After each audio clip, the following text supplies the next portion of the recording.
ಹರೇ ಕೃಷ್ಣ. ಓಂ ಅಜ್ಞಾನತಿಮಿರಾಂಧಸ್ಯ ಜ್ಞಾನಾಂಜನಶಲಾಕಯ ಚಕ್ಷುರುನ್ಮಿಲಿತಂ ಮೇನ ತಸ್ಮೈ ಶ್ರೀಗುರವೇ ನಮಃ. ನಮೋ ವಿಷ್ಣುಪಾದಾಯ ಕೃಷ್ಣಪ್ರೇಷ್ಠಾಯ ಭೂತಲೆ ಶ್ರೀಮತೆ ಭಕ್ತಿವೇದಾಂತ ಸ್ವಾಮಿನ್ನಿತಿ ನಾಮಿನೇ. ನಮಸ್ತೆ ಸರಸ್ವತಿ ದೇವೇ ಗೌರವಾಣಿ ವಿಶೇಷ ಶೂನ್ಯವಾದಿ ಪಾಶ್ಚಾತ್ಯ ದೇಶತಾರಿಣೆ. ಜೈ ಶ್ರೀ ಕೃಷ್ಣ ಚೈತನ್ಯ ಪ್ರಭು ನಿತ್ಯಾನಂದ ಶ್ರೀ ಅದ್ವೈತ ಗದಾಧರ ಶ್ರೀವಾಸಾದಿ ಗೌರ ಭಕ್ತವೃಂದ. ಹರೇ ಕೃಷ್ಣ ಕೃಷ್ಣ ಕೃಷ್ಣ ಹರೇ ಹರೇ, ಹರೇ ರಾಮ ರಾಮ ರಾಮ ಹರೇ ಹರೇ. ಹರೇ ಕೃಷ್ಣ. ಇವತ್ತಿನ ಕ್ಲಾಸಿಗೆ ಎಲ್ರಿಗೂ ಸ್ವಾಗತ. ಸ್ಕ್ರೀನ್ ಅನ್ನು ಶೇರ್ ಮಾಡ್ತೇನೆ. ಹಿಂದಿನ ಕ್ಲಾಸ್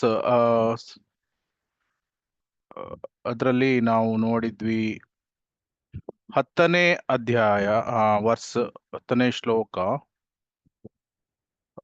ಮತ್ತೆ ಅದರಲ್ಲಿ ಪಾರ್ಟ್ 1 ಪಾರ್ಟ್ 2 ಮುಗಿಸಿದ್ವಿ ನಾವು. 1 ಮಿನಿಟ್. ಸೊ ಈಗ ಇವತ್ತು ನಾವು ನೋಡೋಣ. ಅಂದ್ರೆ ಲಾಸ್ಟ್ ಟೈಮ್ ಮಾತಾಜಿ ಒಬ್ರು ಹೇಳಿದ್ರು ಏನು ಅಂದ್ರೆ, ಸ್ವಲ್ಪ ರಿವಿಷನ್ ಮಾಡಿದ್ರೆ ಸ್ವಲ್ಪ ಒಳ್ಳೇದು ಅಂತ.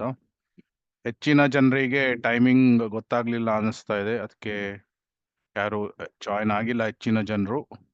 ಹೌದು ಪ್ರಭು, 7 ಗಂಟೆ ಆಗಿದ್ದಿದ್ದು 6 ಗಂಟೆಗೆ ಆಗಿದೆ. ಹೌದು, ಪರವಾಗಿಲ್ಲ. ಯಾಕಂದ್ರೆ ವಿಡಿಯೋ ಹಾಕ್ತಿವಿ, ಮತ್ತೆ ಹೆಚ್ಚಿನ ಇವತ್ತಿನ ಸೆಷನ್ ಏನಿದೆ ರಿವಿಷನ್ ಇದೆ. ರಿವಿಷನ್ ಮಾಡಿ ಅಂತ ಹೇಳಿದ್ರು ಮಾತಾಜಿ ಒಬ್ರು. ಸೊ ಇವತ್ತು ರಿವಿಷನ್ ಮಾಡೋಣ. ಮೋಸ್ಟ್ಲಿ ಇಂಟ್ರಾಕ್ಟಿವ್ ಆಗಿರುತ್ತೆ. ಇನ್ವೊಕೇಶನ್, ಆಮೇಲೆ ಮಂತ್ರ 1ರಿಂದ ಮಂತ್ರ 10 ಇದು ಏನಾಗಿತ್ತು ಅದನ್ನು ನೋಡೋಣ. ಆಮೇಲೆ ಮಂತ್ರ 18ರ ತನಕ ಏನು ಹೇಳ್ತದೆ. ಸೊ ಅದನ್ನು ಸಹ ನೋಡೋಣ 1 by 1. ಸೊ ಅದಕ್ಕಾಗಿ ಪ್ರಪ್ರಥಮವಾಗಿ ಸ್ಕ್ರೀನ್ ಶೇರ್ ಮಾಡಿ ಕಾಣಿಸ್ತಾ ಇದೆ ಅಲ್ಲ? ಕಾಣಿಸ್ತಾ ಇದೆ ಅಲ್ಲ? ಕಾಣಿಸ್ತಿದೆ ಪ್ರಭು. ಹಾ. ಉಪನಿಷತ್ ಅಂದ್ರೆ ಏನು? ಉಪ ಅಂದ್ರೆ ಹತ್ತಿರ, ಶದ್ ಅಂದ್ರೆ ಕುತ್ಕೊಳ್ಳುವುದು, ಕೆಳಗೆ ಕುತ್ಕೊಳ್ಳುವುದು.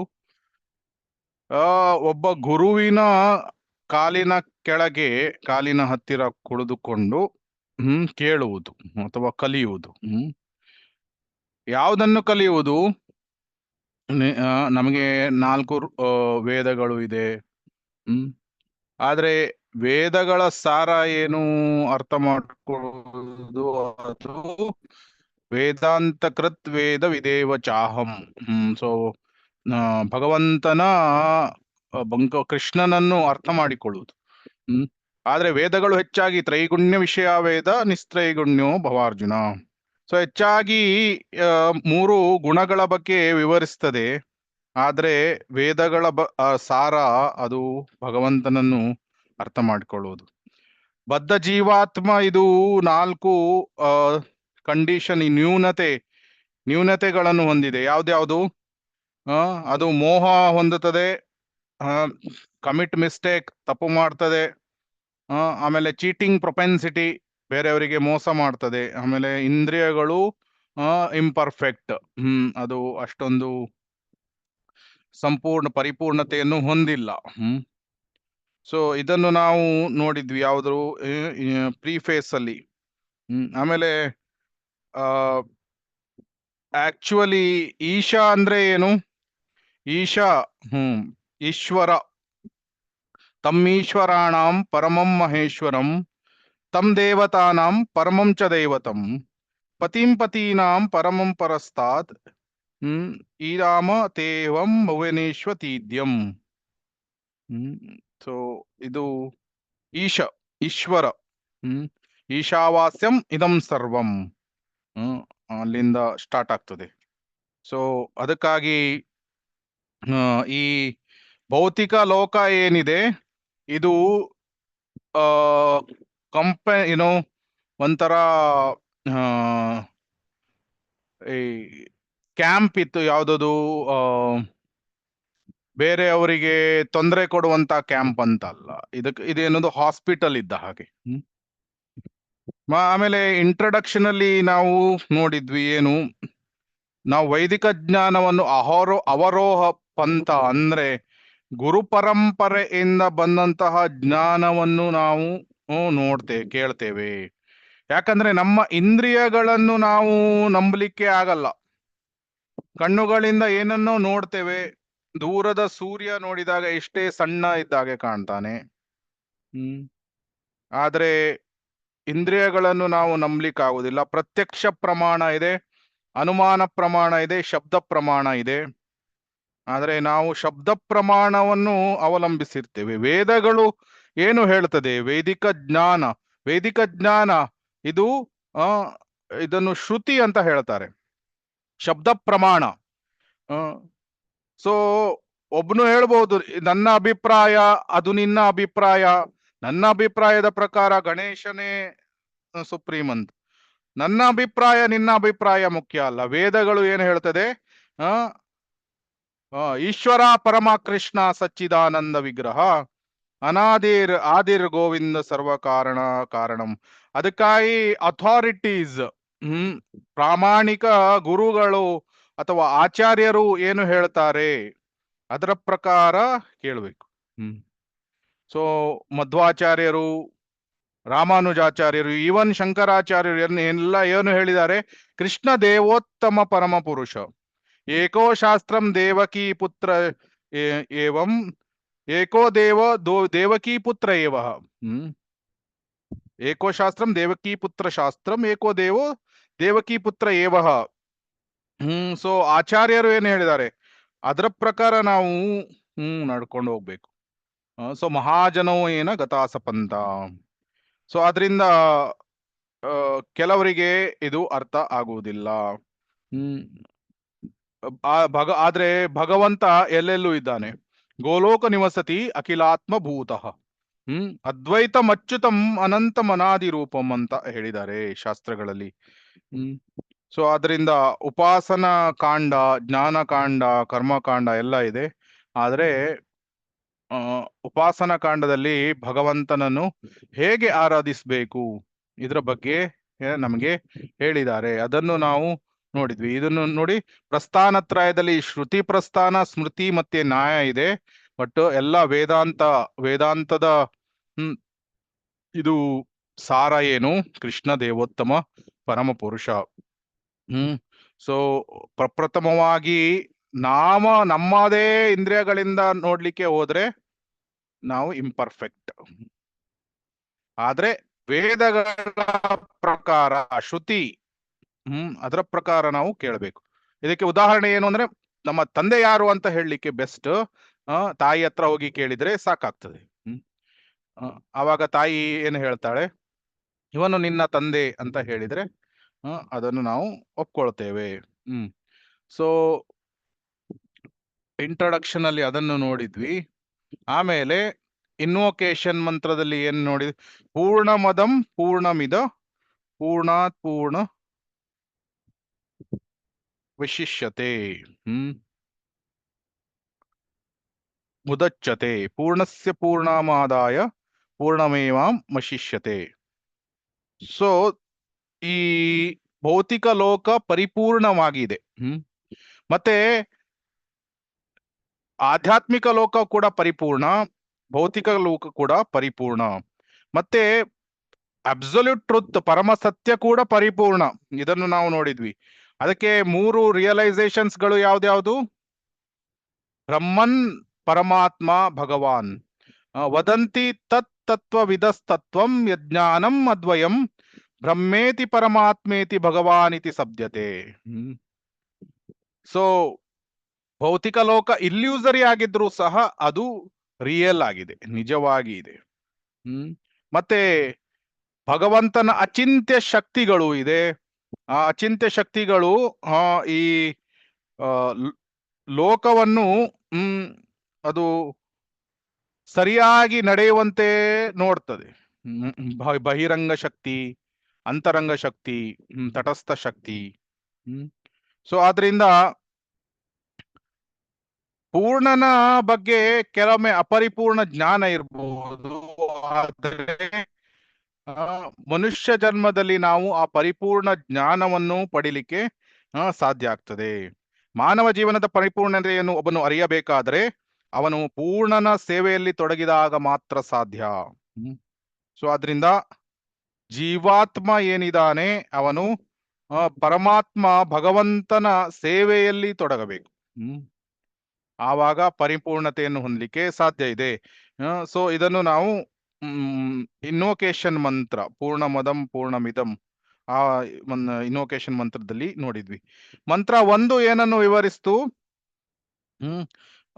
ಈಶಾವಾಸ್ಯಮಿದಂ ಸರ್ವಂ ಯತ್ಕಿಂಚ ಜಗತ್ಯಾಂ ಜಗತ್ ತೇನ ತ್ಯಕ್ತೇನ ಭುಂಜೀತಃ ಮಾಗ್ರದ ಕಸ್ಯ ತದ್ ಸ್ವಿದ್ದನಂ.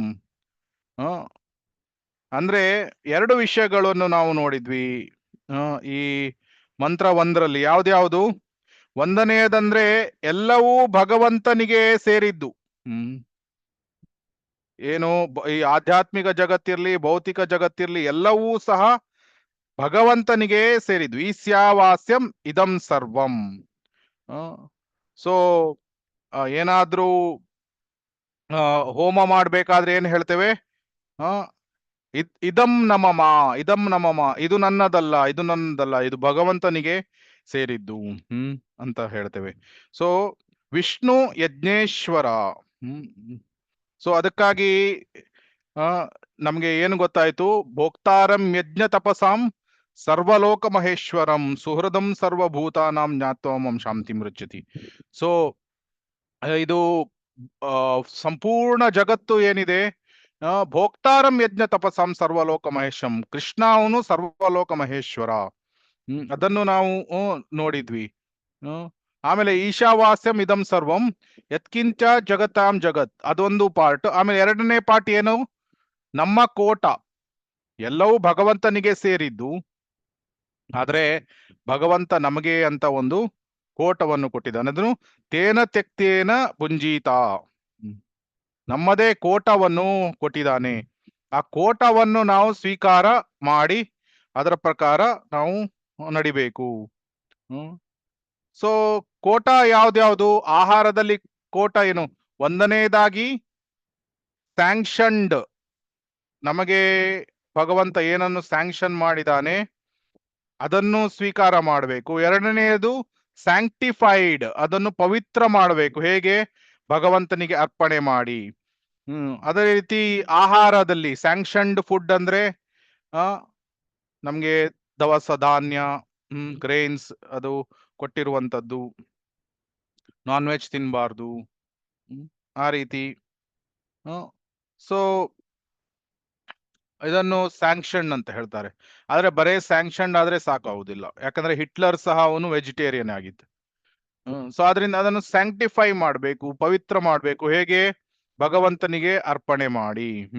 ಸೊ ಪತ್ರಂ ಪುಷ್ಪಂ ಫಲಂ ತೋಯಂ ಯೋಮೇ ಭಕ್ತ್ಯಾ ಪ್ರಯಚ್ಛತಿ. ಸೊ ಈ ರೀತಿ ಆಹಾರವನ್ನು ಸ್ಯಾಂಕ್ಟಿಫೈ ಮಾಡುವುದು. ಆಮೇಲೆ ಯಾವುದನ್ನು ಪ್ರಾಪರ್ಟಿಯನ್ನು ಹೇಗೆ ಸ್ಯಾಂಕ್ಟಿಫೈ ಮಾಡುವುದು? ನಮ್ಮ ಪ್ರಾಪರ್ಟಿಯನ್ನು ಸ್ಯಾಂಕ್ಷನ್ಡ್ ಯಾವುದು? ಸ್ಯಾಂಕ್ಷನ್ಡ್ ನಮಗೆ ಭಗವಂತ ಕೊಟ್ಟಿರುವಂತದ್ದು, ಅದನ್ನು ಅದರ ಪ್ರಾಪರ್ಟಿಯನ್ನು ಭಗವಂತನ ಸೇವೆಯಲ್ಲಿ ಉಪಯೋಗಿಸುವುದು. ಇದು ನೋ ಚೀಟಿಂಗ್, ಬೇರೆಯವರಿಗೆ ಮೋಸ ಮಾಡದೆ ಅದನ್ನು ನಾವು ಸಣ್ಣ ಸ್ವಲ್ಪ ಪೋರ್ಷನ್ ಅನ್ನು ಬೇಕಾದ್ರೆ ಭಗವಂತನ ದೇವಸ್ಥಾನಕ್ಕೆ ಕೊಡ್ಬೋದು, ಅಥವಾ ನಾವು ಅದೇ ಮನೆಯನ್ನು ವೃಂದಾವನವನ್ನಾಗಿ ಮಾಡಬಹುದು. ಅದೇ ರೀತಿ ವೆಲ್ತ್ ಅನ್ನು ಏನು? ಚಾರಿಟಿ, ದಾನವನ್ನು ಕೊಡುವುದು, ಸ್ಯಾಂಕ್ಟಿಫೈ ಮಾಡಲಿಕ್ಕೆ. ಆಮೇಲೆ ಧರ್ಮದಿಂದ ಅದನ್ನು ದುಡಿಬೇಕು. ಅದೇ ರೀತಿ ನಾವು ಮಾಡುವಂತ ಕೆಲಸ, ಯಜ್ಞಾರ್ಥಾತ್ ಕರ್ಮಣೋನ್ಯತ್ರ ಲೋಕೋಯಂ ಕರ್ಮ ಬಂಧನ. ಸೊ ಅದನ್ನು ಕನೆಕ್ಟ್ ಟು ಕೃಷ್ಣ. ಅದು meat slaughter houses, non veg ಮಾರುವುದು, ಇಂಥ ಕೆಲಸಗಳನ್ನು ಮಾಡಬಾರ್ದು. ಅದೇ ರೀತಿ ನಮ್ಮ ಕಾರ್ಯಗಳು ಹೇಗೆ? ಕರ್ಮ ಪ್ರಯಾಸ ಮಾಡಬಾರ್ದು, ಜ್ಞಾನ ಪ್ರಯಾಸ ಮಾಡಬಾರ್ದು. ನಮಗೆ ಏನು ಬರ್ತದೆ, ಉತ್ಸಾಹಾತ್ ನಿಶ್ಚಯ ಧೈರ್ಯ ತತ್ತತ್ ಕರ್ಮ ಪ್ರವರ್ತನಾತ್. ನಮ್ಮ ಬುದ್ಧಿಯವಂತಿಕೆ ಪ್ರಕಾರ ಅದನ್ನು ನಾವು ಜಾಸ್ತಿ ಪ್ರಯಾಸ ಮಾಡದೆ ನಾವು 8 ಗಂಟೆ ಕೆಲಸ ಮಾಡುವುದು ಅದು, ಅಥವಾ ಉಳಿದ ಸಮಯವನ್ನು ನಾವು ಕೃಷ್ಣ ಪ್ರಜ್ಞೆಯಲ್ಲಿ ಆ ಮುಂದುವರಿಲಿಕ್ಕೆ ಉಪಯೋಗಿಸ್ಬೇಕು. ಆವಾಗ ನಮ್ಮ ಎಂಡೆವರ್ ಏನಿದೆ ಅದು ಸಾರ್ಥಕ ಆಗ್ತದೆ. ಅದೇ ರೀತಿ ರಿಲೇಶನ್ಶಿಪ್ ಅನ್ನು ಹೇಗೆ ಸ್ಯಾಂಕ್ಷನ್ಡ್ ರಿಲೇಶನ್ಶಿಪ್ ಯಾವುದು, ನಮ್ಮ ಮದುವೆ ಪ್ರಕಾರ ಪಾರ್ಟ್ನರ್ ಅನ್ನು ಕನ್ಸಿಡರ್ ಮಾಡುದು. ಆಮೇಲೆ ಸ್ಯಾಂಕ್ಟಿಫೈ ಹೇಗಾಗ್ತದೆ, ಕೃಷ್ಣ ಪ್ರಜ್ಞಾ ಮಕ್ಕಳನ್ನು ಹುಟ್ಟಿಸುವುದು. ಅದೇ ರೀತಿ ಮನೆ ನಾವು ಮನೆಯನ್ನು ವೃಂದಾವನವನ್ನಾಗಿ ಮಾಡುವುದು. ದೊಡ್ಡ ದೊಡ್ಡ ಅನಗತ್ಯವಾಗಿ 4 BHK 5 BHK ಮನೆ ತೆಗೆದುಕೊಳ್ಳುವುದಿಲ್ಲ.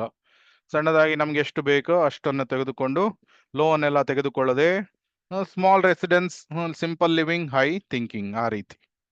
ಆಮೇಲೆ ಸ್ಲೀಪಿಂಗ್ ಅಂದ್ರೆ 6 ಗಂಟೆ ಗುಡ್ ಸ್ಲೀಪ್, 9 ರಿಂದ 3 ಗಂಟೆ ಅಥವಾ 10 ರಿಂದ 4 ಗಂಟೆ. ಆಮೇಲೆ ಮಂಗಲಾರತಿ ಅಟೆಂಡ್ ಆಗೋದು. ಆಮೇಲೆ ರಿಕ್ರಿಯೇಷನ್ ಯಾವುದು, ಪ್ರಾಣಾಯಾಮ ಅಥವಾ ಸೂರ್ಯ ನಮಸ್ಕಾರ, ಸ್ಕಿಪ್ಪಿಂಗ್, ಇದ ರೀತಿ. ಆಮೇಲೆ ಹಾರ್ಮೋನಿಯಂ ಆಡ್ಬೋದು, ಕೀರ್ತನೆ ಆಡ್ಬೋದು, ಅಥವಾ ಗಾರ್ಡನ್ ಅಲ್ಲಿ ವಾಕ್ ಹೋಗ್ಬೋದು.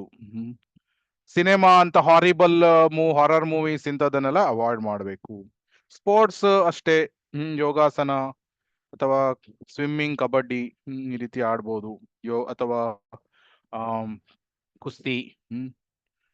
ಸೊ ಆದ್ರೆ ಬರೇ ಮಸಲ್ ಬಿಲ್ಡಿಂಗ್ ಅಂತ ಹೋಗಿ ಜಿಮ್ ಅಲ್ಲಿ ಹೋಗಿ ಬೇರೆ ಅಪೋಸಿಟ್ ಸೆಕ್ಸ್ ಅನ್ನ ಅಟ್ರಾಕ್ಟ್ ಮಾಡ್ಲಿಕ್ಕೆಲ್ಲ ಹೋಗ್ಬಾರ್ದು.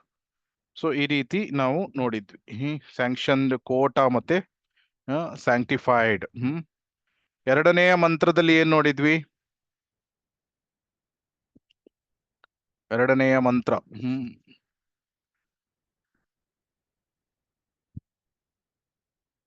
ಒಬ್ಬನು ಹಾಗೆ ಒಂದ್ಸಮನಾಗಿ ಕೆಲಸ ಮಾಡುತ್ತಾ ಇದ್ದರೆ 100 ವರ್ಷ ಕಾಲ ಬದುಕಲು ಅಪೇಕ್ಷಿಸಬಹುದು.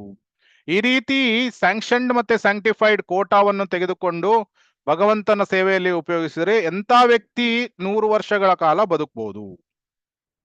ಅಂತ ಕೆಲಸ ಅವನಿಗೆ ಕರ್ಮ ಬಂಧನವು ಮಂಟಿಸುವುದಿಲ್ಲ ಅಂತ. ಸೊ ಆದ್ರಿಂದ ಇದರಲ್ಲಿ ನಾವು ನೋಡಿದ್ವಿ ಏನು, ಡಿಟ್ಯಾಚ್ಮೆಂಟ್, ತ್ಯಾಗ ಭಾವವನ್ನು ಹೊಂದಿರಬೇಕು. ಮತ್ತೆ ಮೊದಲನೇ ಶ್ಲೋಕ ಡಿಟ್ಯಾಚ್ಮೆಂಟ್ ಅನ್ನು ವಿವರಿಸಿತು. ಎರಡನೇ ಶ್ಲೋಕ ಅಟ್ಯಾಚ್ಮೆಂಟ್ ಟು ಕೃಷ್ಣ. ಗ್ರಹೇಶು ದಾರೇಶು ಸುತೇಶು ಬಂಧುಷು ದೀಪೋತ್ತಮ ಸ್ಯಂದನ ವ್ಯಾಜಿ ವಸ್ತುಷು ಅಕ್ಷಯ್ಯ ರತ್ನಾಭರಣಂ ವರಾದಿಶ್ಚ ಅನಂತ ಕೋಶೇಶ್ಚ ಅಕರೋದ್ ಅಸತ್ ಮತಿಂ. ಮಹಾರಾಜ ಅಂಬರೀಷ ಏನು ಮಾಡಿದ, ಅವನು ಹೌಸ್ ಹೋಲ್ಡ್ ಅಫೇರ್ಸ್ ಗಳನ್ನು ಎಲ್ಲವನ್ನು ಮಾಡ್ತಾ ಇದ್ದ. ಅವನಿಗೆ ರಾಜ್ಯಭಾರ ಇತ್ತು, ರಾಣಿಯರಿದ್ರು, ಆನೆ, ವಜ್ರ ವೈಡೂರ್ಯ, ಆಮೇಲೆ ಆಸ್ತಿ, ಖಜಾನೆ ಎಲ್ಲ ಇತ್ತು, ಆಭರಣಗಳು ಎಲ್ಲ ಇದ್ವು. ಆದ್ರೆ ಎಲ್ಲವನ್ನು ಭಗವಂತನ ಸೇವೆಯಲ್ಲಿ ಅವನು ಉಪಯೋಗಿಸಿದ. ಸೊ ಆದ್ರಿಂದ ನಮ್ಗೆ art of living, art of dying ಎರಡೂ ಸಹ ಭಕ್ತರಿಗೆ ಗೊತ್ತಿರ್ತದೆ. ನಾವು ಹೇಗೆ ಯುಕ್ತ ವೈರಾಗ್ಯ, ಸೊ ಎಲ್ಲವನ್ನೂ ಸಹ ಭಗವಂತನ ಸೇವೆಯಲ್ಲಿ ಉಪಯೋಗಿಸುವುದು, that is very very important. ಏನು, ನಮ್ಮ ತನು ಮನ ಧನ ಮತ್ತೆ ಬುದ್ಧಿ ಎಲ್ಲವನ್ನು ಸಹ ಭಗವಂತನ ಸೇವೆಯಲ್ಲಿ ಉಪಯೋಗಿಸುವುದು. ಸೊ ಅದನ್ನು ನಾವು ನೋಡಿದ್ವಿ. ಆಮೇಲೆ ಬೇರೆ ಬೇರೆ ಯಜ್ಞಗಳು, ಯಜ್ಞಗಳ ಮೂಲಕ ನಾವು ಭಗವಂತನಿಗೆ ನಮ್ಮ ಡೆಡಿಕೇಶನ್ ಅನ್ನು ತೋರಿಸ್ತೇವೆ. ಆಮೇಲೆ ಅತ್ಯುನ್ನತವಾದ ಯಜ್ಞ ಹರಿನಾಮ ಸಂಕೀರ್ತನೆ, ಅದನ್ನು ನಾವು ನೋಡಿದ್ವಿ. ಸೊ ಮುಂದಿನ ಶ್ಲೋಕದಲ್ಲಿ, 3ನೇ ಶ್ಲೋಕದಲ್ಲಿ ಕೋಟವನ್ನು ಯಾರು ಅವರು ತೆಗೆದುಕೊಳ್ಳುವುದಿಲ್ಲ, ಒಪ್ಪುವುದಿಲ್ಲ, ಅವರ ಅವಸ್ಥೆ ಏನಾಗ್ತದೆ? ಆಸುರ್ಯ ನಾಮ ತೇಲೋಕ ಅಂಧೇನ ತಮಸಾವೃತಾಹ. ಅವ್ರು ಏನಾಗ್ತದೆ, ಹೀನ ಲೋಕಗಳಿಗೆ ಸೇರ್ತಾರೆ. ತಾಮಸಿಕ ಗುಣವನ್ನು ಹೊಂದು ನೀಚ ಯೋನಿಗಳಿಗೆ ಅಥವಾ ನರಕ ಲೋಕಕ್ಕೆ ಹೋಗ್ತಾರೆ. ಸೊ ಇದ್ರ ಬಗ್ಗೆ ನಾವು ನೋಡಿದ್ರೆ, ಅಸುರರು ಊರ್ಧ್ವಂ ಗಚ್ಚಂತಿ ಸತ್ವಸ್ಥ ಮಧ್ಯೆ ತಿಷ್ಟಂತಿ ರಾಜಸಃ ಜನನ್ಯ ಜಗನ್ಯ ಗುಣವೃತ್ತಿಸ್ಥ ಅದೌ ಗಚ್ಚಂತಿ ತಾಮಸ. ಸತ್ವಗುಣದಲ್ಲಿದ್ದವನು ಸ್ವರ್ಗಲೋಕಕ್ಕೆ ಹೋಗ್ತಾನೆ. ರಾಜಸಿಕ ಗುಣದಲ್ಲಿದ್ದವನು ಇದೇ ಲೋಕದಲ್ಲಿ ನಿಲ್ತಾನೆ, ಜಗನ್ಯ ಗುಣವೃತ್ತಿಸ್ಥ. ಆದ್ರೆ ಅದೋ ಗಚ್ಚಂತಿ ತಾಮಸ, ತಾಮಸಿಕ ಗುಣವನ್ನು ಹೊಂದಿದವನು ನರಕ ಲೋಕಕ್ಕೆ ಹೋಗ್ತಾನೆ. ಇಲ್ಲದಿದ್ರೆ ಅವನು ನೀಚ ಪ್ರಾಣಿಗಳು ಅಥವಾ ಸಸ್ಯ ಮರ ಇಂತಹ ಯೋನಿಗಳಿಗೆ ಅಂತ ಜೀವನ ಮುಂದಿನ ಜನ್ಮವನ್ನು ಅಲ್ಲಿ ಪಡಿತಾನೆ. ಆದ್ರೆ ಅಸುರರಿಗೆ ಗೊತ್ತಿಲ್ಲ ಏನನ್ನು ಮಾಡಬೇಕು, ಏನನ್ನು ಮಾಡಬಾರ್ದು. ಅದು ಅಸುರರಿಗೆ ಅದು ಗೊತ್ತಿಲ್ಲ. ಆದ್ರಿಂದ ಇದರಲ್ಲಿ ನಾವು ನೋಡಿದೇನು, ದೇವತೆಗಳು ಗಾಡ್ ಸೆಂಟರ್ಡ್ ಲೈಫ್ ಅನ್ನು ನಡೆಸ್ತಾರೆ. ಅಸುರರು ಅವರು ಐ ಸೆಂಟರ್ಡ್, ಜನಸ್ಯ ಮೋಹೋಯಂ ಅಹಂ ಮಮೇತಿ, ನಾನು ನನ್ನದು, ಈ ಸೆಂಟರ್ಡ್ ಲೈಫ್ ಅನ್ನು ಅವರು ನಡೆಸ್ತಾರೆ. ಇದನ್ನು ನಾವು 3ನೇ ಶ್ಲೋಕದಲ್ಲಿ ನೋಡಿದ್ವಿ. 4ನೇ ಶ್ಲೋಕದಲ್ಲಿ ಏನು ನೋಡಿದ್ವಿ? 4ನೇ ಶ್ಲೋಕ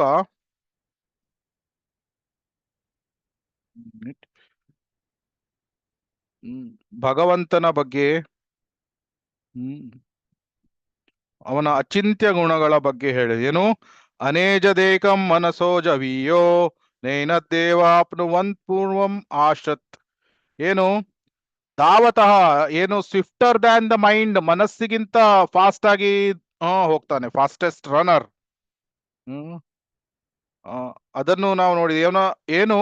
ಅವನ ಅಚಿಂತ್ಯ ಗುಣಗಳು, ಮನಸ್ಸಿಗಿಂತಲೂ ವೇಗವುಳ್ಳವನು, ಓಡುತ್ತಿರುವ ಇತರ ಎಲ್ಲರನ್ನೂ ಹಿಂದೆ ಹಾಕಬಲ್ಲನು, ಪ್ರಬಲರಾದ ದೇವತೆಗಳು ಅವನನ್ನು ಸಮೀಪಿಸಲಾರರು, ಒಂದೇ ಸ್ಥಳದಲ್ಲಿದ್ದರೂ ಅವನು ಗಾಳಿ ಮಳೆಗಳನ್ನು ಕೊಡುವ ಎಲ್ಲರನ್ನೂ ನಿಯಂತ್ರಿಸುವನು, ಆದ್ರಿಂದ ಅವನು ಶ್ರೇಷ್ಠತೆಗಳಲ್ಲಿ ಎಲ್ಲರನ್ನೂ ಮೀರಿಸುತ್ತಾನೆ. ಸೊ ಇದಕ್ಕೆ ವಿಷ್ಣುವಿನ ಒಂದು ಉದಾಹರಣೆಯನ್ನು ನೋಡಿದ್ವಿ. ಯಾರಿಗಾದ್ರೂ ನೆನಪಿದ್ಯಾ? ವಿಷ್ಣುವಿನ ಒಂದು ಉದಾಹರಣೆ ಯಾವುದು? ದೇವತೆಗಳು ಬಂದು ವಾಯು ಮತ್ತೆ ಅಗ್ನಿ, ಆ ಹುಲ್ಲಿನ ಕಣದ ಇದು ಉದಾಹರಣೆ ಯಾರಿಗಾದ್ರೂ ನೆನಪಿದ್ಯಾ ಕತೆ? ಯಾವ ಉಪನಿಷತ್ತಲ್ಲಿ? ಕೇನ ಉಪನಿಷತ್ ಅಲ್ವಾ? ಕೇನ ಉಪನಿಷತ್ತಲ್ಲಿ ಏನು ಕತೆ ಇದೆ? ಯಕ್ಷನ ಸ್ಟೋರಿ. ದೇವತೆಗಳಿಗೆ ಪ್ರೌಢ ಹೆಮ್ಮೆ ಇದು ಬಂದಾಗ ಏನ್ ಮಾಡ್ತಾನೆ ವಿಷ್ಣು? ಯಕ್ಷನ ರೂಪದಲ್ಲಿ ಬರ್ತಾನೆ. ಆವಾಗ ಅಗ್ನಿ ಬಂದು ಹೇಳ್ತಾನೆ, ಯಾರು ನೀನು? ನಾನು ಅಗ್ನಿ. ಏನು ನಿನ್ನ ಶಕ್ತಿ ಏನು? ನಾನು ಏನನ್ನಾದ್ರೂ ಸುಡಬಲ್ಲೆ. ಹಾಗಾದ್ರೆ ಈ ಹುಲ್ಲಿನ ಕಣವನ್ನು ಸುಟ್ಟು ತೋರಿಸುವನು. ಎಷ್ಟು ಪ್ರಯತ್ನ ಮಾಡಿದ್ರು ಅವನಿಗೆ ಆ ಹುಲ್ಲಿನ ಕಣವನ್ನು ಸುಡ್ಲಿಕ್ಕಾಗುದಿಲ್ಲ. ಆಮೇಲೆ ವಾಯು ಬರ್ತಾನೆ, ನಾನು ಏನನ್ನಾದ್ರೂ ಹಾರಿಸಬಲ್ಲೆ, ಹಾಗಾದ್ರೆ ಹುಲ್ಲಿನ ಕಣವನ್ನು ಹಾರಿಸಿ ತೋರಿಸು.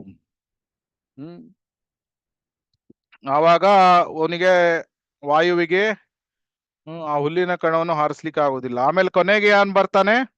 ಇಂದ್ರ ಬರ್ತಾನೆ. ಆವಾಗ ವಿಷ್ಣು ಡಿಸಪಿಯರ್ ಆಗ್ತದೆ. ಸೊ ಆ ಕಥೆಯನ್ನು ನಾವು ನೋಡಿದ್ವಿ. ಇಂದ್ರ ಹೋಗಿ ಪಾರ್ವತಿ ಹತ್ರ ಉಮಾ ಅವಳ ಹತ್ರ ಕೇಳ್ತಾನೆ, ಪಾರ್ವತಿ ಹತ್ರ, ಏನು ಯಾರು ಆ ಪರ್ಸನಾಲಿಟಿ? ಆವಾಗ ಉಮಾ ಪಾರ್ವತಿ ಏನ್ ಹೇಳ್ತಾಳೆ? ಅವನು ಬ್ರಹ್ಮನ್. ಯಾಕಂದ್ರೆ ಉಪನಿಷತ್ಗಳಲ್ಲಿ ಡೈರೆಕ್ಟ್ ಆಗಿ ಕೃಷ್ಣನ ಬಗ್ಗೆ ವಿವರಿಸ್ಲಿಲ್ಲ. ಆದ್ರೆ ಅವನು ಈಸ್ ದ ಸುಪ್ರೀಂ ಬ್ರಹ್ಮನ್, ಪರಂ ಬ್ರಹ್ಮನ್. ಯಾರು? ಕೃಷ್ಣ ಅಂತ ಆ ರೀತಿ ಹೇಳ್ತಾರೆ. ಎಂ ಬ್ರಹ್ಮ ವರುಣೇಂದ್ರ ಆ ವರ್ಸ್ ಇದೆ ಅದು. ಆಮೇಲೆ ಅದು 4ನೇ ಶ್ಲೋಕದಲ್ಲಿ ಏನು ಅದನ್ನು ನಾವು ನೋಡಿದ್ವಿ. ಗೋಲೋಕ ನಾಮ್ನಿ ನಿಜಧಾಮ್ನಿ ತಲೆ ಚ ತಸ್ಯ ದೇವಿ ಮಹೇಶ ದಿಧಾಮುಸು ಸುತೇಷು ತೇಷು ತೇ ತೇ ಪ್ರಭಾವ ನಿಜಯ ವಿಹಿತಶ್ಚ ಯೇನ ಗೋವಿಂದಮಾದಿ ಪುರುಷಂ ತಮಹಂ ಭಜಾಮಿ. ಆಮೇಲೆ ಇನ್ನೊಂದು ಏನಿದೆ, ವಿಷ್ಣು ಶಕ್ತಿ ಪರ ಪ್ರೋಕ್ತ ಕ್ಷೇತ್ರಜ್ಞಾಖ್ಯ ತಥಾ ಪರಃ ಅವಿದ್ಯಾ ಕರ್ಮ ಸಂಜ್ಞಾಯ ತೃತೀಯ ಶಕ್ತಿರಿಷ್ಯತೆ. ಸೊ ವಿಷ್ಣು ಶಕ್ತಿ ಪರ ಪ್ರೋಕ್ತ, ಇದು ವಿಷ್ಣು ಪುರಾಣದಲ್ಲಿ ಹೇಳಿದ್ದಾರೆ. ಏನು ವಿಷ್ಣುವಿನ ಶಕ್ತಿ, ಅಚಿಂತ್ಯ ಶಕ್ತಿಗಳು ಇದೆ ಭಗವಂತನದು. ಏನು ಪರಾಸ್ಯ ಶಕ್ತಿರ್ ವಿವಿಧ ಇವ ಸೂಯತೆ, ವಿಷ್ಣುವಿನ ಅಚಿಂತ್ಯ ಶಕ್ತಿಗಳು ಇದೆ. ಸೊ ಅದೆಲ್ಲ ಯಾವುದು, ಯಾವ ಯಾವ ಶಕ್ತಿಗಳು ನೆನಪಿದ್ಯಾ ಯಾರಿಗಾದ್ರೂ? ಲೀಲಾಶಕ್ತಿ, ಭೂಶಕ್ತಿ, ಇಚ್ಛಾಶಕ್ತಿ, ಸಂಹಾರ ಶಕ್ತಿ, ಕ್ರಿಯಾಶಕ್ತಿ, ಸಂಧಿನಿ, ಲಾದಿನಿ, ಸಂಮಿತ್ ಶಕ್ತಿ. ಸೊ ಎಷ್ಟೊಂದು ಶಕ್ತಿಗಳಿದೆ. ಕೃಪಾಶಕ್ತಿ, ಸಂಕಲ್ಪ ಶಕ್ತಿ. ಸೊ ಇದ್ರ ಬಗ್ಗೆ ಎಲ್ಲ ನಾವು ನೋಡಿದ್ವಿ. ಹೇಗೆ ಭಗವಂತನ ಅಚಿಂತ್ಯ ಶಕ್ತಿಗಳು ಇದೆ. 5ನೇ ಶ್ಲೋಕ ನೋಡೋಣ. ಅಚಿಂತ್ಯ ಶಕ್ತಿಗಳು ಕನೆಕ್ಷನ್ ಮತ್ತೆ ಬಿಟ್ವೀನ್ 4 and 5 ಏನು, ಭಗವಂತನ ಬಗ್ಗೆ ಇರುವ ವಿಷಯಗಳು, ಅವನ ಅಚಿಂತ್ಯ ಶಕ್ತಿ ಮತ್ತು ಅಲೌಕಿಕ ಪ್ರತಿಬಿಂಬ ಈ ಸೃಷ್ಟಿಯ ಬಗ್ಗೆ ಹೇಳ್ತದೆ. ಯಾವುದು ಅದು ಭಕ್ತರಿಗೆ ಮಾತ್ರ ಅರ್ಥ ಆಗ್ತದೆ ಅಂತ. ಆದ್ರೆ ಮಂತ್ರ 5ರಲ್ಲಿ ಅಚಿಂತ್ಯ ಶಕ್ತಿಗಳ ಬಗ್ಗೆ ಸಂಪೂರ್ಣ ವಿವರಿಸಲಾಗಿದೆ. ಮಂತ್ರ 5 ಯಾವುದು? ಎಸ್ತು ಸರ್ವಾಣಿ ಭೂ ಒಂದಲ್ಲ, ಅದು 6. ತದೇ ಜತಿ ತನೈ ಜತಿ ತದ್ದೂರೇ ತದ್ವಂತಿಕೆ ತದಂತರಸ್ಯ ಸರ್ವಸ್ಯ ತದು ಸರ್ವಸ್ಯಾಸ್ಯ ಬಾಹ್ಯತಃ. ಅವನು ನಡೆಯುತ್ತಾನೆ ಮತ್ತು ನಡೆಯುವುದಿಲ್ಲ, ದೂರದಲ್ಲಿದ್ದಾನೆ, ತುಂಬಾ ಹತ್ತಿರದಲ್ಲೂ ಇದ್ದಾನೆ, ಎಲ್ಲದರ ಒಳಗಿದ್ದಾನೆ, ಎಲ್ಲದರ ಹೊರಗೂ ಇದ್ದಾನೆ. ಇತೋ ನರಸಿಂಹ ಪರತೋ ನರಸಿಂಹ, ಯಥೋ ಯಥೋ ಯಾಮಿ ತಥೋ ನರಸಿಂಹ, ಬಹಿರ್ ನರಸಿಂಹ ಹೃದಯೇ ನರಸಿಂಹ, ಒಳಗೂ ಇದ್ದಾನೆ ಹೊರಗೂ ಇದ್ದಾನೆ. ಸೊ ಇದು ಹೇಗೆ ಸಾಧ್ಯ? ಒಬ್ಬ ಮನುಷ್ಯನಿಗೆ ಕಾಲಿಲ್ದೆ ಅವನು ನಡಿಲಿಕ್ಕೆ ಆಗ್ಲಿಲ್ಲ ಅಂತ ಆದ್ರೆ ಅವನು ನಡೆಯುತ್ತಾನೆ ಅಂತ ಹೇಳಲಿಕ್ಕೆ ಆಗುವುದಿಲ್ಲ.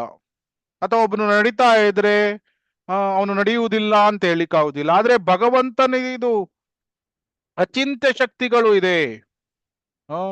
ಗೋಲೋಕ ನಿವಸತಿ, ಗೋಲೋಕ ತುಂಬಾ ದೂರ ಇದೆ, ಆದ್ರೆ ಅಖಿಲ ಆತ್ಮಭೂತ, ಇಲ್ಲಿ ಕಣುಗಣ ಅಣು ಮತ್ತೆ ಪ್ರತಿ ಕಣಗಳಲ್ಲೂ ಸಹ ಭಗವಂತ ಇದ್ದಾನೆ. ಸೊ ಆದ್ರಿಂದ ನಮ್ಮ ಪರಮಾತ್ಮನ ರೂಪದಲ್ಲಿ ಹೃದಯದಲ್ಲಿ ತುಂಬಾ ಹತ್ತಿರ ಇದ್ದಾನೆ, ಆದ್ರೆ ಗೋಲೋಕದಲ್ಲಿದ್ದಾನೆ. ಸೊ ಈ ರೀತಿ ನಾವು ನೋಡಿದ್ವಿ ಏನು, ಭಗವಂತನ ಅಚಿಂತ್ಯ ಶಕ್ತಿಗಳು ಹೇಗೆ. ಮತ್ತೆ ಅವನು ಎಲ್ಲೆಲ್ಲೂ ಸಹ ವ್ಯಾಪಕವಾಗಿದ್ದಾನೆ. ಹೇಗೆ ಮತ್ತೆ ಇದು ಬ್ರಹ್ಮನ್ ರೂಪದಲ್ಲಿ ಬ್ರಹ್ಮಜ್ಯೋತಿ ಸಂಪೂರ್ಣ ಆಧ್ಯಾತ್ಮಿಕ ಲೋಕವನ್ನು ಅದು ಬೆಳಕು ಪ್ರಭೆ ನೀಡ್ತದೆ. ಆಮೇಲೆ ಅದೇ ಬ್ರಹ್ಮಜ್ಯೋತಿ ಆ ಲೈಟ್ ಅನ್ನು ಸೂರ್ಯ ಅವನು ರಿಫ್ಲೆಕ್ಟ್ ಮಾಡ್ತಾನೆ ಈ ಭೌತಿಕ ಲೋಕದಲ್ಲಿ. ಸೊ ಆ ಭೌತಿಕ ಲೋಕದ ಆ ಲೈಟ್ ಅನ್ನು ಸೂರ್ಯ ಎಲ್ರಿಗೂ ನೀಡ್ತಾನೆ. ಆದ್ರಿಂದ ಎಲ್ಲೆಲ್ಲಿ ಸಹ ಭಗವಂತನ ಕೃಪೆ ಸೃಷ್ಟಿಯ ಸುತ್ತಲೂ ನಾವು ನೋಡ್ಬೋದು. ಅವನ ಕೃಪೆ ಇಲ್ಲದೆ ನಮಗೆ ನೀರು ಸಿಗುವುದಿಲ್ಲ, ಬೆಳಕು ಸಿಗುವುದಿಲ್ಲ, ಗಾಳಿ ಸಿಗುವುದಿಲ್ಲ. ಸೊ ಒಬ್ಬ ಶುದ್ಧ ಭಕ್ತನಿಗೆ ಅವನಿಗೆ ಅದನ್ನು ನೋಡ್ಲಿಕ್ಕೆ ಸಾಧ್ಯ ಇದೆ. ಶುದ್ಧ ಭಕ್ತ ಅದನ್ನು ನೋಡ್ತಾನೆ. ನ ತದ್ ಭಾಷಯತೆ ಸೂರ್ಯೋ ನ ಶಶಾಂಕೋ ನ ಪಾವಕಃ. ಯಾವುದು? ಆಧ್ಯಾತ್ಮಿಕ ಲೋಕ. ಸೊ ಈ ರೀತಿ ನಾವು ನೋಡಿದ್ವಿ. ಆಮೇಲೆ ತಮ್ಮಕ್ಷರಂ ಬ್ರಹ್ಮಂ ಪರಂ ಪರೇಶಂ ಅವ್ಯಕ್ತಂ ಆಧ್ಯಾತ್ಮಿಕ ಯೋಗ ಗಮ್ಯಂ. ಏನದು? ತುಂಬಾ ದೂರದಲ್ಲಿ ಇದ್ದಾಗೆ ಕಾಣ್ತಾನೆ, ಆದ್ರೆ ಭಕ್ತಿಯೋಗದಿಂದ ನಾವು ಭಗವಂತನನ್ನು ನೋಡ್ಬೋದು. ಅದಕ್ಕೆ ಅರ್ಚ ವಿಗ್ರಹ ಫಾರ್ಮ್ ಏನು, ಭಗವಂತ ವಿಗ್ರಹ ರೂಪದಲ್ಲಿ ಪ್ರಕಟ ಆಗ್ತಾನೆ. ಗಜೇಂದ್ರ ಕರೆದಾಗ ಭಗವಂತ ವೈಕುಂಠದಿಂದ ತತ್ಕ್ಷಣವೇ ಬಂದ. ದ್ರೌಪದಿ ಕರೆದಾಗ ಅವನು ತತ್ಕ್ಷಣವೇ ಬಂದ. ಸೊ ಆದ್ರಿಂದ ಭಕ್ತವತ್ಸಲ, ಭಕ್ತರಿಗೆ ಈಸಿಲಿ ಅಪ್ರೋಚೇಬಲ್ ಆಗಿ ಇದ್ದಾನೆ.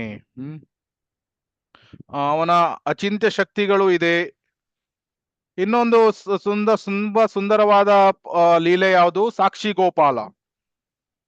ಸಾಕ್ಷಿ ಗೋಪಾಲನ ಕತೆ ಎಲ್ರಿಗೂ ಗೊತ್ತು.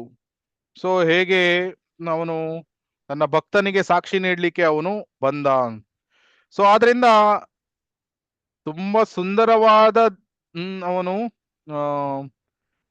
ಸ್ಪಿರಿಚುವಲ್ ಫಾರ್ಮ್ ಅನ್ನು ಹೊಂದಿದ್ದಾನೆ. ಆದ್ರೆ ಅವನು ಅಚಿಂತ್ಯ. ಅದಕ್ಕೆ ಅಚಿಂತ್ಯ ಭೇದ ಅಭೇದ ತತ್ವ ಅಂತ ಹೇಳ್ತಾರೆ. ಅಂದ್ರೆ ನಮಗೆ ನಮ್ಮ ಮನಸ್ಸಿನ ಊಹೆಗೆ ಅದು ನಾವು ಅರ್ಥ ಮಾಡ್ಕೊಳ್ಳಿಕ್ಕೆ ಆಗುವುದಿಲ್ಲ. ಆದ್ರೆ ಗುರು ನಮ್ಗೆ ವಿಷನ್ ಅನ್ನು ಕೊಡ್ತಾನೆ. ಚಕ್ಷುದಾನದಿಲ್ಲೋ ಜೈ ಜನ್ಮೆ ಜನ್ಮೆ ಪ್ರಭು ಸೇ ದಿವ್ಯ ಜ್ಞಾನ ಹೃದಯ ಪ್ರಕಾಶಿತೋ. ಗುರು ನಮ್ಗೆ ಆ ಕಣ್ಣನ್ನು ಕೊಟ್ಟಾಗ ನಾವು ಭಗವಂತನನ್ನು ನೋಡ್ಲಿಕ್ಕೆ ಸಾಧ್ಯ ಆಗ್ತದೆ. ಸೊ ಪ್ರೇಮಾಂಜನ ಚುರಿತ ಭಕ್ತಿ ವಿಲೋಚನೇನ ಸಂತಸ್ ಸದೈವ ಹೃದಯೇಶು ವಿಲೋಕಯಂತಿ ಯಂ ಶ್ಯಾಮ ಸುಂದರಂ ಅಚಿಂತ್ಯ ಗುಣಸ್ವರೂಪಂ ಗೋವಿಂದಮಾದಿ ಪುರುಷಂ ತಮಹಂ ಭಜಾಮಿ. ಆಮೇಲೆ ವೇಣುಂ ಕೊಣಂತ ಮರವಿಂದ ದಲಾಯತಾಕ್ಷಂ ಬರ್ಹಾರ್ವತ ಸಮಸಿತಂ ಸರ ಸುಂದರಾಂಗಂ ಕಂದರ್ಪ ಕೋಟಿ ಕಮನೀಯ ವಿಶೇಷ ಶೋಭಂ ಗೋವಿಂದಮಾದಿ ಪುರುಷಂ ಸಮಹಂ ಭಜಾಮಿ. ಎಷ್ಟೊಂದು ಬ್ರಹ್ಮ ಸಂಹಿತೆ ಇದರಲ್ಲಿ ಇದೆ. ಏನು? ಆಲೋಲ ಚಂದ್ರ ಕಲಸ ವನಮಾಲ್ಯ ವಂಶಿ ರತ್ನಾಗದಂ ಪ್ರಣಯ ಕೇಲಿ ಕಲಾವಿಲಾಸಂ ಶ್ಯಾಮಂ ತ್ರಿಭಂಗ ಲಲಿತಂ ನಿಯತ ಪ್ರಕಾಶಂ ಗೋವಿಂದಮಾದಿ ಪುರುಷಂ ತಮಹಂ ಭಜಾಮಿ. ಸೊ ಎಷ್ಟೊಂದು ಸುಂದರವಾಗಿ ಭಗವಂತನ ವರ್ಣನೆಗಳನ್ನು ಬೇರೆ ಬೇರೆ ಇದರಲ್ಲಿ ಮಾಡಲಾಗಿದೆ. ಆದ್ರಿಂದ ನಿರ್ಗುಣ ಸಗುಣ. ನಿರ್ಗುಣ ಅಂದ್ರೆ ಅವನಿಗೆ ರೂಪ ಇಲ್ಲ ಅಂತ ಅರ್ಥ ಮಾಡ್ಕೊಳ್ಬಾರ್ದು. ನಿರ್ಗುಣ ಅಂದ್ರೆ ಅವನಿಗೆ ಭೌತಿಕ ಕ್ವಾಲಿಟೀಸ್ಗಳು, ಭೌತಿಕ ಗುಣಗಳು ಇಲ್ಲ ಅಂತ ಅರ್ಥ. ಸಗುಣ ಅಂದ್ರೆ ಅವನು ದಿವ್ಯ ಗುಣಗಳನ್ನು ಹೊಂದಿದ್ದಾನೆ. ಸೊ ಇದನ್ನು ಎಲ್ಲ ನಾವು ನೋಡಿದ್ವಿ. 6ನೇ ಶ್ಲೋಕದಲ್ಲಿ ಏನು ನೋಡಿದ್ವಿ? Person who has the capacity to see. ಈ ರೀತಿ ಅಚಿಂತ್ಯ ಶಕ್ತಿಗಳು ಇದೆ ಭಗವಂತನನ್ನು. ಆದರೆ ಮಹಾಭಾಗವತನಿಗೆ ಭಗವಂತನನ್ನು ನೋಡಲಿಕ್ಕೆ ಆಗ್ತದೆ. ಆದ್ರಿಂದ ಮಹಾಭಾಗವತನನ್ನು ನಾವು ನೋಡ್ಬೇಕಾದ್ರೆ ಪ್ರಪ್ರಥಮವಾಗಿ ನಾವು ಅರ್ಥ ಮಾಡ್ಕೊಳ್ಬೇಕು. ಏನು ಅಂದ್ರೆ ಕನಿಷ್ಠ ಭಕ್ತ ಯಾರು, ಮಧ್ಯಮ ಭಕ್ತ ಯಾರು, ಮತ್ತೆ ಉತ್ತಮ ಭಕ್ತ ಯಾರು. ಸೊ ಆದ್ರಿಂದ ಕನಿಷ್ಠ ಭಕ್ತ ಯಾರು? ಕನಿಷ್ಠ ಭಕ್ತ ಯಾರು? ಹೊಸದಾಗಿ ಭಕ್ತಿಗೆ ಬಂದವರು. ಹೊಸದಾಗಿ ಭಕ್ತಿಗೆ ಬಂದವರು. ಅವರ ಗುಣಗಳು ಹೇಗೆ ಇರ್ತದೆ?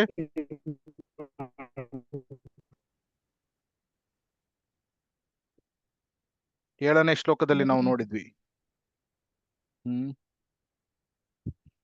ಅವನ ಗುಣ ದೇವಸ್ಥಾನದಲ್ಲಿ ಮಾತ್ರ ಭಗವಂತ ಇದ್ದಾನೆ ಅಂತ ಅವನು ಆಲೋಚನೆ ಮಾಡ್ತಾನೆ. ಆಮೇಲೆ ಏನ್ ಮಾಡ್ತಾನೆ? ಕನಿಷ್ಠ ಭಕ್ತ ನಾನು ಸ್ಪೆಷಲ್, ಸಮಥಿಂಗ್ ಸ್ಪೆಷಲ್ ಅಂತ. ಆಮೇಲೆ ಬೇರೆ ಭಕ್ತರಿಗೆ ಅಷ್ಟೊಂದು ಕನ್ಸಿಡರ್ ಮಾಡುವುದಿಲ್ಲ. ನನ್ನ ಗುರು, ಮೈ ಗುರು ಇಸ್ ದ ಬೆಸ್ಟ್ ಅಂತ ಆ ರೀತಿ ಆಲೋಚನೆಯನ್ನು ಹೊಂದ್ತಾ ಇದ್ದಾರೆ. ಆದ್ರಿಂದ ಕನಿಷ್ಠ ಭಕ್ತ ಅವನ ಅಂಡರ್ಸ್ಟ್ಯಾಂಡಿಂಗ್ ಏನಿದೆ ಅಷ್ಟೊಂದು ಇನ್ನು ಕ್ಲಿಯರ್ ಆಗಿ ಇಲ್ಲ. ಅವನಿಗೆ ತತ್ವಗಳ ಬಗ್ಗೆ ಅಷ್ಟೊಂದು ಗೊತ್ತಿಲ್ಲ ಇನ್ನು. ಸೊ ಮಧ್ಯಮ ಭಕ್ತ ಯಾರು?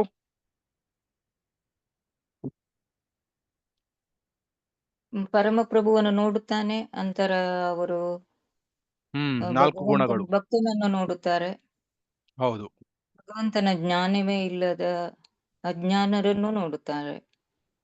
ಅವರು ಭಗವಂತನಲ್ಲಿ ನಂಬಿಕೆ ಇಲ್ಲದ ಮತ್ತು ಭಕ್ತಿ ಸೇವೆ ಮಾಡುವವರನ್ನು ದ್ವೇಷ ಯಾರು ನಾಸ್ತಿಕರನ್ನು ದೂರ ಇಡ್ತಾನೆ, ಭಕ್ತರ ಜೊತೆ ಫ್ರೆಂಡ್ಶಿಪ್ ಮಾಡ್ಕೊಳ್ತಾನೆ. ಮತ್ತೆ ಯಾರು ತನ್ನಕ್ಕಿಂತ ಕೆಳಗೆ ಫೇವರೇಬಲ್ ಆಗಿರ್ತಾರೆ ಅವರಿಗೆ ಬೋಧನಾ ಕಾರ್ಯಗಳನ್ನು ಮಾಡಿ ತನ್ನ ಕೃಪೆಯನ್ನು ತೋರಿಸ್ತಾನೆ, ಮತ್ತೆ ಭಗವಂತನನ್ನು ಪ್ರೀತಿಸ್ತಾನೆ. ಇವನು ಮಧ್ಯಮ ಅಧಿಕಾರಿ. ಸೊ ಇವರ ಬಗ್ಗೆ ಗೊತ್ತಾದಾಗ ನಮ್ಗೆ ಗೊತ್ತಾಗ್ತದೆ ಮಹಾಭಾಗವತ ಅಥವಾ ಉತ್ತಮ ಅಧಿಕಾರಿ ಏನನ್ನು ಮಾಡ್ತಾನೆ. ಉತ್ತಮ ಅಧಿಕಾರಿ ಏನು ಮಾಡ್ತಾನೆ? ಉತ್ತಮ ಅಧಿಕಾರಿ ಪ್ರತಿಯೊಂದನ್ನು ಪರಮ ಪ್ರಭುನೊಂದಿಗೆ ಹೋಲಿಸಿ ನೋಡುತ್ತಾರೆ. ಎಲ್ಲೆಲ್ಲೂ ಭಗವಂತನನ್ನು ನೋಡ್ತಾನೆ. ಸೊ ಅದು 11 ಪಾಯಿಂಟ್ ಭಾಗವತದ 11ನೇ ಅಧ್ಯಾಯ 11ನೇ ಸ್ಕಂದ 2ನೇ ಅಧ್ಯಾಯ 11ನೇ ಸ್ಕಂದ 2ನೇ ಅಧ್ಯಾಯ 2ನೇ ಅಧ್ಯಾಯ ನಿಮಿ ನವಯೋಗೇಂದ್ರರಿಗೆ ಹೇಳುವುದು. ಅದರಲ್ಲಿ 48 49 50ನೇ ಶ್ಲೋಕ.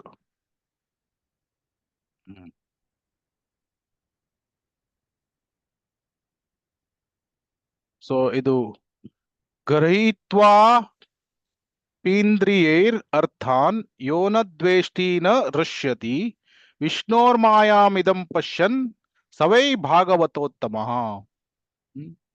ಅವನು ಏನು ನೋಡ್ತಾನೆ? ಎಲ್ಲವೂ ಭಗವಂತನ ಎನರ್ಜಿ.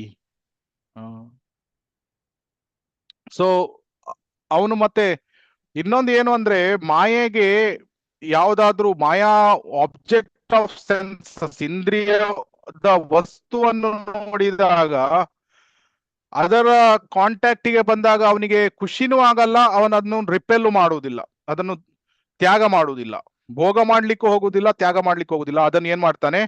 ಭಗವಂತನ ಸೇವೆಯಲ್ಲಿ ಅವನು ಉಪಯೋಗಿಸ್ತಾನೆ.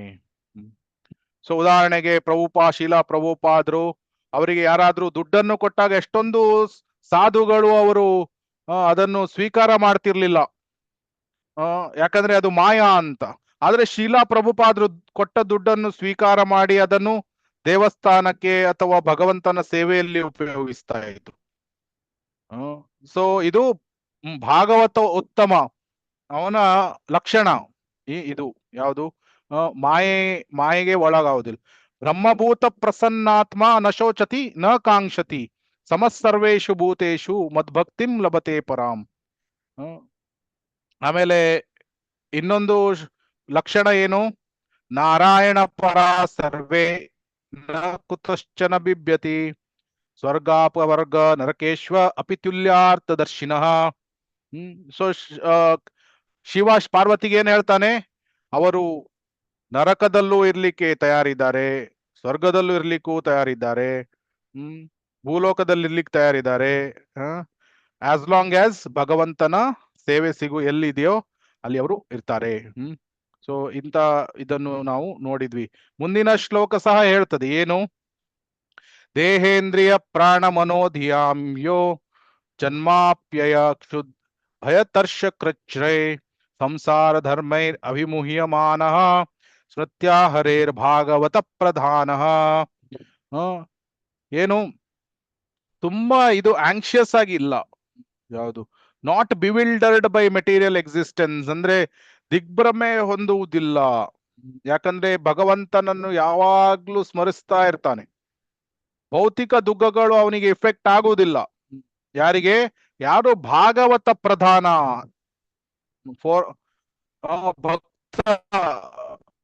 ಭಕ್ತರನಾಗಿದ್ದಾನೆ, ಅವನಿಗೆ struggle for material nature, struggle in the material nature, ಭೌತಿಕ ಪ್ರಕೃತಿಯಲ್ಲಿ ಕಷ್ಟಗಳು ಅವನಿಗೆ ತೊಂದರೆ ನೀಡುವುದಿಲ್ಲ. ಇದಕ್ಕೆ ಉತ್ತಮ ಉದಾಹರಣೆ ಯಾರು? ಪ್ರಹ್ಲಾದ ಮಹಾರಾಜ. ಪ್ರಹ್ಲಾದ್ ಮಹಾರಾಜನಿಗೆ ಹಿರಣ್ಯಕಶಿಪು ಎಂತೆಂತಹ ಕಷ್ಟಗಳನ್ನು ಅವನು ನೀಡಿದ, ಆದ್ರೆ ಅವನು ವಿಚಲಿತನಾಗ್ಲಿಲ್ಲ. ಭಗವಂತನ ಸ್ಮರಣೆಯನ್ನು ಯಾವಾಗ್ಲೂ ಅವನು ಮಾಡ್ತಾ ಇದ್ದ. ಸೊ ಆದ್ರಿಂದ ಹಾವಿನ ಪಿಟ್ಟಲ್ಲಿ ಎಸೆದ್ರು, ವಿಷವನ್ನು ನೀಡಿದ್ರು, ಏನು ಮಾಡಿದ್ರು ಸಹ ಪ್ರಹ್ಲಾದ್ ಮಹಾರಾಜ ವಿಚಲಿತನಾಗ್ಲಿಲ್ಲ. ಆಮೇಲೆ ಇನ್ನೊಂದು ಲಕ್ಷಣ ಏನು? ನ ಕಾಮ ಕರ್ಮ ಬೀಜಾನಾಂ ಯಸ್ಸ ಚೇತಸಿ ಸಂಭವಃ ವಾಸುದೇವೈಕ ನಿಲಯ ತವೈ ಭಾಗವತೋತ್ತಮ. ಏನು ವಾಸುದೇವೈಕ ನಿಲಯ, ಮನಸ್ಸಿನಲ್ಲಿ ಯಾವಾಗ್ಲೂ ವಾಸುದೇವ ಅವನ ಶರಣು ತೆಗೆದುಕೊಳ್ಳುವುದು. Lotus feet of lord Krishna, ಭಗವಂತನ ಪಾದಕಮಲಗಳಲ್ಲಿ ಶರಣು ಅಂತಾನೆ. ಮತ್ತೆ ಯಾವುದೇ ಇಂದ್ರಿಯ ತೃಪ್ತಿಗೆ ಪ್ಲಾನ್ಗಳನ್ನು ಮಾಡುವುದಿಲ್ಲ.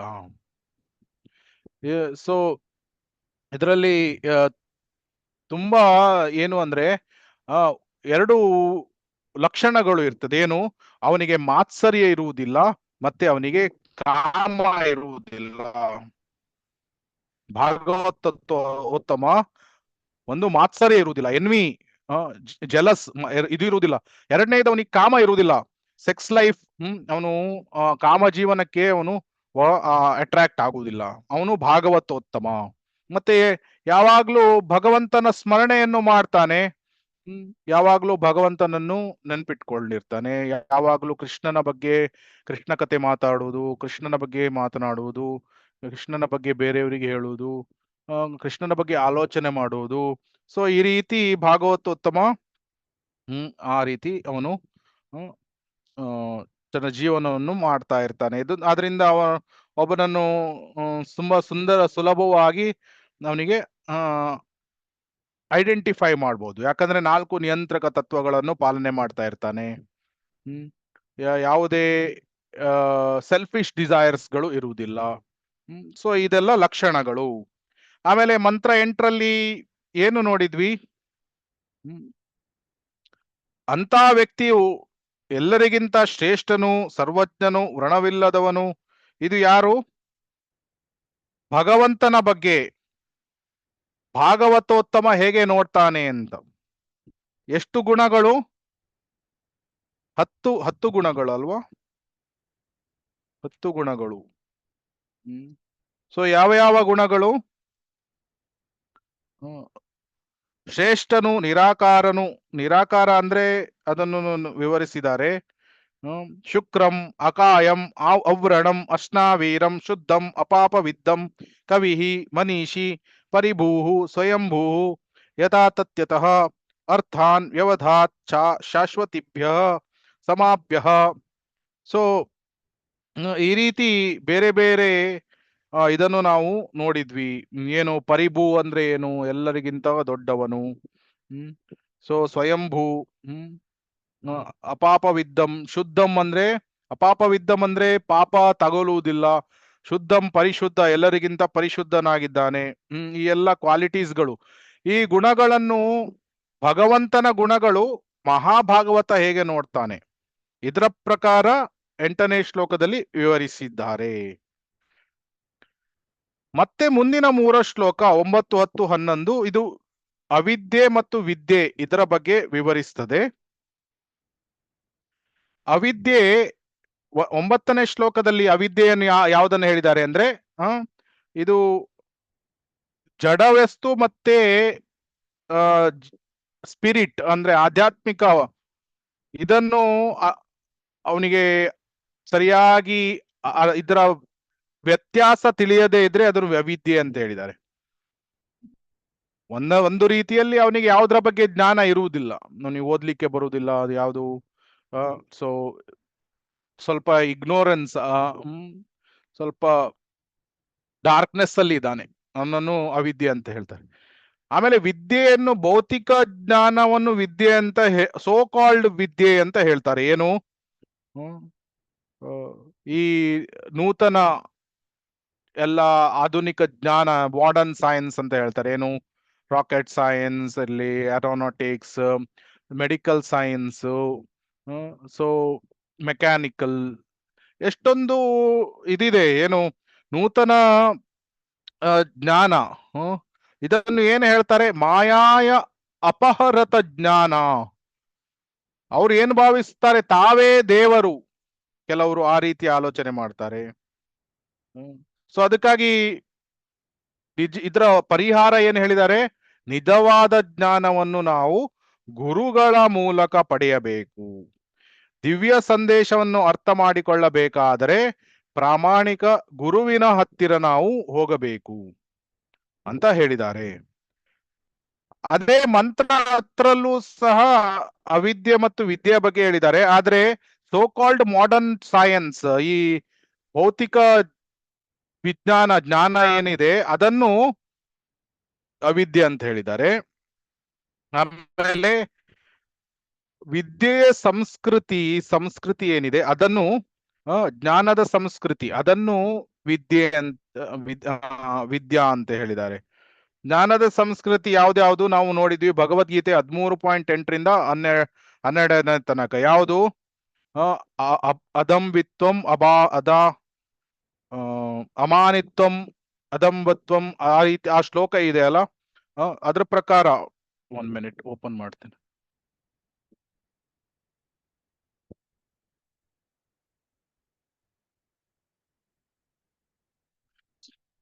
ಸೊ ಇದ್ರ ಪ್ರಕಾರ ಎಲ್ಲರೂ ಈ ಎಲ್ಲ ಜ್ಞಾನ, ಇದೆಲ್ಲ ಕ್ವಾಲಿಟೀಸ್, ಗುಣಗಳನ್ನು ಬೆಳೆಸ್ಕೊಳ್ಬೇಕು. ಯಾವುದು? ಅದು ಶ್ರುತಿಗಳ ತತ್ವಗಳಲ್ಲಿ ನಿಷ್ಠೆ ಇರಬೇಕು. ಆಮೇಲೆ ಆಧ್ಯಾತ್ಮಿಕ ಸಂಸ್ಕೃತಿಗೆ ಅನುಕೂಲವಾದ ಆವಾಸವನ್ನು ಬಯಸಬೇಕು. ಅಭಕ್ತರು ಸೇರಿದ ಸ್ಥಳಗಳಿಗೆ ಹೋಗಬಾರದು.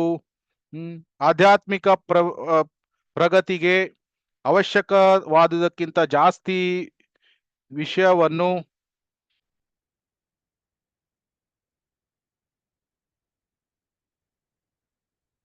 ಎಷ್ಟು ಯಾವ್ದೋ ಅಧ್ಯಾಯ 13.8. ಆಧ್ಯಾತ್ಮಿಕ ಪ್ರಗತಿಗೆ ಅವಶ್ಯಕವಾದಕ್ಕಿಂತ ಹೆಚ್ಚಾಗಿ ಜೀವನ ಅವಶ್ಯಕ ವಸ್ತುಗಳಿಗೆ ಅನುರಕ್ತನಾಗಿ ಇರಬಾರದು. ಶ್ಲೋಕ ಯಾವುದದು? ಅಮಾನಿತ್ವಂ ಅದಂಬಿತ್ವಂ ಅಹಿಂಸಾ ಕ್ಷಾಂತಿರ್ ಆರ್ಜವಂ ಆಚಾರ್ಯೋಪಾಸನಂ ಶೌಚಂ ಸೈರ್ಯಂ ಆತ್ಮ ವಿನಿಗ್ರಹ ಇಂದ್ರಿಯಾರ್ಥೇಷು ವೈರಾಗ್ಯಂ ಅನಹಂಕಾರ ಏವ ಚ ಜನ್ಮ ಮೃತ್ಯು ಜರಾ ವ್ಯಾಧಿ ದುಃಖದೋಷಾನುದರ್ಶನಂ. ಸೊ ಅದೇ ರೀತಿ ಇದನ್ನ ಆಧ್ಯಾತ್ಮ ಜ್ಞಾನ ನಿತ್ಯತ್ವಂ ತತ್ವಜ್ಞಾನಾರ್ಥ ದರ್ಶನಂ ಏತಜ್ಞಾನಂ ಮಿತಿ ಪ್ರೋಕ್ತಂ ಅಜ್ಞಾನಂ ಯದ್ದತೋನ್ಯಥಾ ಇದನ್ನು ಬಿಟ್ಟು ಎಲ್ಲ ಉಳಿದದ್ದೆಲ್ಲ ಅಜ್ಞಾನ ಅಂತ ಹೇಳಿದ್ದಾರೆ. ಅಜ್ಞಾನಂ ಯದ್ ಅಥೋ ಅನ್ಯಥಾ ಉಳಿದ ಎಲ್ಲವನ್ನು ಇದು ಬಿಟ್ಟು ಇದು ಉಳಿದ ಎಲ್ಲವನ್ನು ಅಜ್ಞಾನ ಅಂತ ಹೇಳಿದ್ದಾರೆ. ಅದು ಮಂತ್ರ 10ರಲ್ಲಿ. ಆದ್ರೆ ಮಂತ್ರ 11 ಮುಂದಿನ ವಾರ ನಾವು ನೋಡ್ತೇವೆ. ಅದು ಭೌತಿಕ ಲೋಕದ ಎಲ್ಲಾ ವಿಷಯಗಳು ಯಾವುದು ಕೃಷ್ಣನಿಗೆ ಕನೆಕ್ಟ್ ಆಗಿಲ್ಲ ಅದು ಎಲ್ಲವನ್ನು ಅವಿದ್ಯೆ ಅಂತ ಹೇಳಿದ್ರು.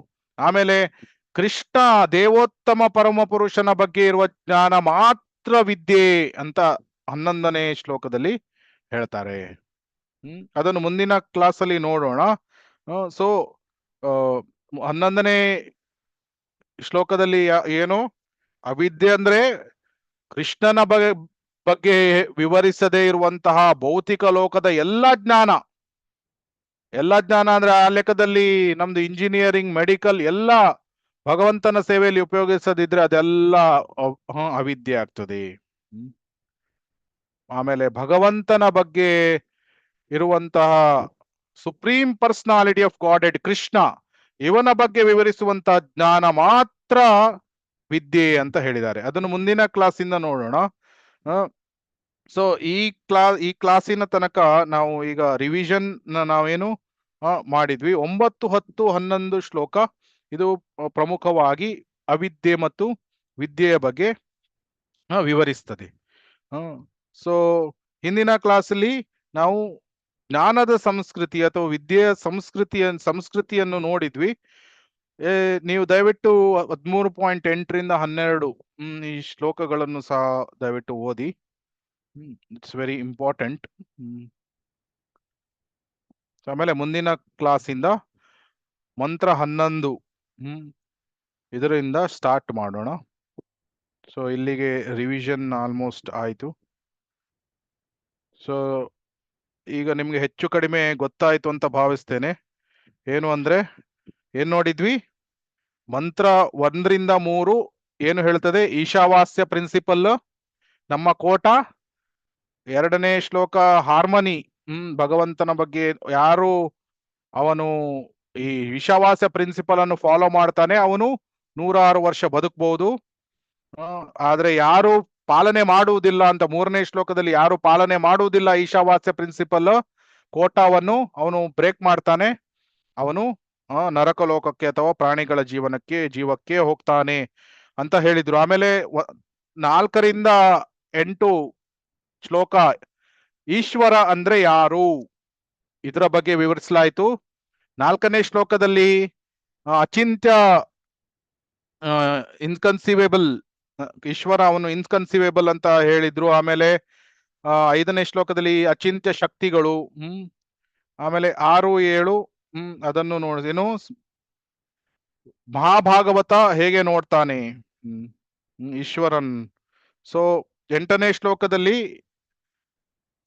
ಗುಣಗಳು 10 ಗುಣಗಳು ಭಗವಂತನ ಗುಣಗಳು ಮಹಾಭಾಗವತ ಅದನ್ನು ಅವನು ಹೇಗೆ ನೋಡ್ತಾನೆ. 9ರಿಂದ 11 ವಿದ್ಯೆ ಮತ್ತು ಅವಿದ್ಯೆ. ಅದರಲ್ಲಿ 9ನೇ ಶ್ಲೋಕ ಅವಿದ್ಯೆ ಯಾವುದು? ಮೆಟೀರಿಯಲ್ ಅವಿದ್ಯೆ ಅಂದ್ರೆ ಏನು ನಿರಕ್ಷರತೆ, ಗೊತ್ತಿಲ್ಲದೆ ಇರುವುದು. ಆಮೇಲೆ ಜಡವಸ್ತು ಮತ್ತೆ ಸ್ಪಿರಿಟ್ ಜೀವಾತ್ಮ ಇದರ ಬಗ್ಗೆ ಜ್ಞಾನ ಇಲ್ಲದಿರುವುದು, ಇದೆಲ್ಲ ಅವಿದ್ಯೆ. ವಿದ್ಯೆ ಸೋ ಕಾಲ್ಡ್ ಮೆಟೀರಿಯಲ್ ನಾಲೆಜ್, ಇದನ್ನು ವಿದ್ಯೆ ಅಂತ ಹೇಳಿದ್ರು. ಆದ್ರೆ 10ನೇ ಶ್ಲೋಕದಲ್ಲಿ ಸೋ ಕಾಲ್ಡ್ ಮೆಟೀರಿಯಲ್ ನಾಲೆಜ್ ಅನ್ನೇ ಅವಿದ್ಯೆ ಅಂತ ಹೇಳಿದ್ದಾರೆ. ಯಾವುದು ಇವನ್ ಮತ್ತೊಂದು ಅವಿದ್ಯೆ ಯಾವ್ದು ಬರ್ತದೆ? ಕರ್ಮ ಮೀಮಾಂಸಾ. 9ನೇ ಶ್ಲೋಕದಲ್ಲಿ ಕರ್ಮ ಮೀಮಾಂಸವನ್ನು ವಿದ್ಯೆ ಅಂತ ಹೇಳಿದ್ರು. ಆದ್ರೆ 10ನೇ ಶ್ಲೋಕದಲ್ಲಿ ಕರ್ಮ ಮೀಮಾಂಸ ಮತ್ತು ಸೋ ಕಾಲ್ಡ್ ಭೌತಿಕ ಜ್ಞಾನವನ್ನು ಅವಿದ್ಯೆ ಅಂತ ಹೇಳಿದ್ರು. ಆಮೇಲೆ 10ನೇ ಶ್ಲೋಕದಲ್ಲಿ ವಿದ್ಯೆ ಯಾವುದು? ಜ್ಞಾನದ ಸಂಸ್ಕೃತಿ. ಈ ಶ್ಲೋಕ ನಾವು ನೋಡ್ತಾ ಇದ್ದೇವೆ. ಇದು ಅಮಾನಿತ್ವಂ ಅದಂಬಿತ್ವಂ ಅಹಿಂಸಾ ಕ್ಷಾಂತಿರಾರ್ಜವಂ. ಈ ಜ್ಞಾನದ ಸಂಸ್ಕೃತಿಯನ್ನು ವಿದ್ಯೆ ಅಂತ ಹೇಳಿದ್ದಾರೆ. ಮುಂದಿನ ಕ್ಲಾಸ್ ಅಲ್ಲಿ ನಾವು ನೋಡ್ತೇವೆ 11ನೇ ಕ್ಲಾಸ್ ಅಲ್ಲಿ ಯಾವುದೇ ಜ್ಞಾನ ಭೌತಿಕ ಲೋಕದಲ್ಲಿರುವಂತ ಯಾವುದೇ ಜ್ಞಾನ ಅದು ಭಗವಂತನನ್ನು ಬಗ್ಗೆ ವಿವರಿಸದೇ ಇದ್ರೆ ಅದನ್ನೆಲ್ಲವನ್ನು ಅವಿದ್ಯೆ ಅಂತ ಹೇಳಲಾಗಿದೆ. ಆಮೇಲೆ ಯಾವುದು ವಿದ್ಯೆ? ಭಗವಂತನ ಬಗ್ಗೆ ವಿವರಿಸುವಂತ ಜ್ಞಾನ, supreme personality of god head, ಕೃಷ್ಣನ ಬಗ್ಗೆ ವಿವರಿಸುವಂತಹ ಜ್ಞಾನ, ಇದನ್ನು ವಿದ್ಯೆ ಅಂತ ಹೇಳಿದ್ದಾರೆ 11ನೇ ಶ್ಲೋಕದಲ್ಲಿ. ಸೊ ಅದು 11ನೇ ಶ್ಲೋಕ ಮುಂದಿನ ಕ್ಲಾಸ್ ಇಂದ ನೋಡೋಣ. ಆಮೇಲೆ ಮುಂದೆ ಯಾವುದು ಬರ್ತದೆ ನಮಗೆ? 12ರಿಂದ 14ನೇ ಶ್ಲೋಕ ಏನು ವಿವರಿಸಲಾಗ್ತದೆ? ಯಾವುದು ಅಸಂಭೂತ್ವ ಮತ್ತೆ ಯಾವುದು ಸಂಭೂತ ಅಂತ. ಅಸಂಭೂತ ಅಂದ್ರೆ 12ನೇ ಶ್ಲೋಕದಲ್ಲಿ ಡೆಮಿಗಾಡ್ ವರ್ಷಿಪ್ ಅನ್ನು ಅಸಂಭೂತ ಅಂತ ಹೇಳಿದ್ದಾರೆ. ವರ್ಷಿಪ್ ಆಕ್ಚುಲಿ ಆರಾಧನೆಯ ಬಗ್ಗೆ ಹೇಳಿದ್ದಾರೆ. ಆಮೇಲೆ ಸಂಭೂತ ಅಂದ್ರೆ ನಿರಾಕಾರ ಬ್ರಹ್ಮನ್. ಆಮೇಲೆ ಅದೇ ರೀತಿ 13ರಲ್ಲಿ ನಿರಾಕಾರ ಬ್ರಹ್ಮನನ್ನು ಅಸಂಭೂತ ಅಂತ ಹೇಳಿ, ಆಮೇಲೆ ಡೆಮಿಗಾಡ್ ವರ್ಷಿಪ್ ಮತ್ತೆ ನಿರಾಕಾರವಾದವನ್ನು ಅಸಂಭೂತಂ. ಆಮೇಲೆ ಅದ ಎಕ್ಸಾಕ್ಟ್ ಅನ್ನು ನೋಡ್ಬೇಕು. ಸಂಭೂತದಲ್ಲಿ ಭಗವಂತನ ಬಗ್ಗೆ ಆರಾಧನೆ ಮಾಡುವುದು. ಸೊ ಇದನ್ನು ಸಂಭೂತ ಅಂತ ಹೇಳ್ತಾರೆ. ಆಮೇಲೆ ನಮ್ಗೆ 15ರಿಂದ 18ನೇ ವರ್ಸ್ ಏನಿದೆ ಅದು ಭಗವಂತನಿಗೆ ಪ್ರೇಯರ್ಸ್ ಗಳನ್ನು ಮಾಡುವುದು. ಏನು ಅಂದ್ರೆ, ಭಗವಂತ ನೀನು ನಮಗೆ ನಿನ್ನ ಬಗ್ಗೆ ರಿವೀಲ್ ಮಾಡು, ನಿನ್ನ ಬಗ್ಗೆ ನಮ್ಗೆ ಅರ್ಥ ಮಾಡಿಕೊಳ್ಳುವಂತ ಶಕ್ತಿಯನ್ನು ನೀಡು ಅಂತ 15ರಿಂದ 18ನೇ ಶ್ಲೋಕ ತನಕ ಆ ಪ್ರೇಯರ್ಸ್ ಟು ಅಬ್ಸಲ್ಯೂಟ್ ಟ್ರೂತ್ ಅಂದ್ರೆ ಪರಮ ಸತ್ಯಕ್ಕೆ ಕೃಷ್ಣನಿಗೆ ಪ್ರಾರ್ಥನೆಗಳನ್ನು ಸಲ್ಲಿಸುವುದು. ಸೊ ಈ ರೀತಿ 18 ಶ್ಲೋಕದಲ್ಲಿ ಈಶೋಪನಿಷತ್ ಮುಗೀತದೆ. 11ನೇ ಶ್ಲೋಕದಿಂದ ನೆಕ್ಸ್ಟ್ ಕ್ಲಾಸ್ ಅಲ್ಲಿ ನೋಡೋಣ. ಹರೇ ಕೃಷ್ಣ. ಯಾರಿಗಾದ್ರೂ ಏನಾದ್ರೂ ಪ್ರಶ್ನೆಗಳು ಅಥವಾ ಕಮೆಂಟ್ಸ್ ಇದೆಯಾ? ಎಲ್ಲ ಅರ್ಥ ಆಯ್ತು ಅಂತ ಭಾವಿಸ್ತೇನೆ ಇಷ್ಟು ತನಕ. ಹರೇ ಕೃಷ್ಣ. ಹರೇ ಕೃಷ್ಣ. ದಂಡೋತ್ ಪ್ರಣಾಮ್ ಪ್ರಭುಜಿ. ಹರೇ ಕೃಷ್ಣ. ದಂಡೋತ್ ಪ್ರಣಾಮ್ ಮಾತಾಜಿ. ರಿವ್ಯೂ ಮಾಡಿದ್ರಿ ಪ್ರಭು, ತುಂಬಾ ಚೆನ್ನಾಗಿ ಅರ್ಥ ಆಯ್ತು ಪ್ರಭು. ಹಾ ಮುಂದಿನ ಮಾತಾಜಿ. ಕ್ಲಾಸಿಗೆ ಆಗ್ತೇವೆ. Thank you. ಹಾ ಹರೇ ಥ್ಯಾಂಕ್ ಯು. ದಂಡೋತ್ ಪ್ರಣಾಮ್. ಹರೇ ಕೃಷ್ಣ ಮಾತಾಜಿ. ದಂಡೋತ್ ಪ್ರಣಾಮ್. ಸೊ ಬೇರೆ ಏನಾದ್ರೂ ಕಮೆಂಟ್ಸ್ ಏನಾದ್ರೂ ಇದೆಯಾ? ಇಲ್ಲ ಅಂದ್ರೆ ಕ್ಲಾಸ್ ಅನ್ನು ಎಂಡ್ ಮಾಡ್ಬೋದು. ಓಕೆ. ವೈಷ್ಣವ ಪ್ರಣಾಮದೊಂದಿಗೆ ಕ್ಲಾಸ್ ಅನ್ನು ಮುಗಿಸೋಣ. ವಾಂಛಾಕಲ್ಪತರುಭ್ಯಶ್ಚ ಕೃಪಾ ಸಿಂಧುಭ್ಯ ಏವ ಚ ಪತಿತಾನಾಂ ಪಾವನೇಭ್ಯೋ ವೈಷ್ಣವೇಭ್ಯೋ ನಮೋ ನಮಃ. ಅನಂತ ಕೋಟಿ ವೈಷ್ಣವ ವೃಂದ ಕಿ ಜೈ. ಶ್ರೀಲಾ ಪ್ರಭುಪಾದ್ ಕಿ ಜೈ. ಶ್ರೀಲ ಗುರುದೇವ್ ಕಿ ಜೈ. ತುಂಬಾ ಧನ್ಯವಾದಗಳು. ಹರೇ ಕೃಷ್ಣ. ಧನ್ಯವಾದಗಳು ಪ್ರಭುಜಿ. ಹರೇ ಕೃಷ್ಣ. ಧನ್ಯವಾದಗಳು. ಹರೇ ಕೃಷ್ಣ. ಹರೇ ಕೃಷ್ಣ. ಧನ್ಯವಾದಗಳು ಪ್ರಭು. हरे ಧನ್ಯವಾದಗಳು. कृष्ण प्रभु जी, दंडवत प्रणाम। ಹರೇ ಕೃಷ್ಣ. ದಂಡವತ್ ಪ್ರಣಾಮ. हरे कृष्ण प्रभु, दंडवत प्रणाम। ಹರೇ ಕೃಷ್ಣ. ದಂಡವತ್ ಪ್ರಣಾಮ.